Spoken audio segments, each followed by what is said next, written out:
Sir నమస్కారం sir. నమస్కారం నిన్న అండి. అరవింద్ గారు కీలక వ్యాఖ్యలు చేశారు. ఏంటంటే కాంగ్రెస్ పార్టీలో ఉన్నటువంటి నాయకులందరూ సీఎం రేవంత్ రెడ్డితో సహా మా బీజేపీలో జాయిన్ కావాలి, మేము ఆహ్వానిస్తామని చెప్పేసి ఆయన కొన్ని వ్యాఖ్యలు చేయడం జరిగింది. దీనిపైన ఒక కార్యకర్తగా మీ స్పందన ఏంటి సార్? నేను నిజామాబాద్ కాంగ్రెస్ కార్యకర్తగా వారికి ఆహ్వానాన్ని ఇస్తున్నాను. వారి బీజేపీ అభ్యర్థిత్వానికి రాజీనామా చేసి మా కాంగ్రెస్ పార్టీలో జాయిన్ అయితే మేము ఆయనను రూపాయి ఖర్చు లేకుండా ఎంపీగా గెలిపించుకుంటాము, గెలిపించి మా పార్లమెంటుకి పంపుతాము. రెండో విషయం ఏంటంటే ఒక ఎమ్మెల్సీలోనే గెలవంగానే సంకలెగిరేస్తున్నారు. మరి మీరు కొరుట్ల మీ పార్లమెంటు పరిధిలో ఉన్న కొరుట్ల కాన్స్టిట్యున్సీలో మీరు ఓడిపోయింది కదా, మీ సామాజిక వర్గము మున్నూరు కాపు ఓట్లు అధికంగా ఉన్నాయని మీరు అక్కడే నిలబడ్డారు కదా, మరి దానికి మీరు ఏం సమాధానం ఇస్తారు?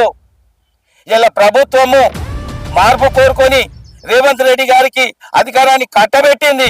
కేవలం దీన్నే మీరు చూసుకొని మీరు రండి అంటున్నారు కదా.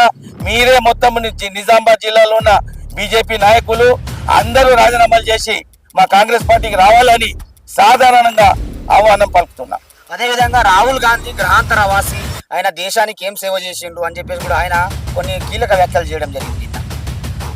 రాహుల్ గాంధీ గారు త్యాగాల కుటుంబం నుంచి వచ్చిండు.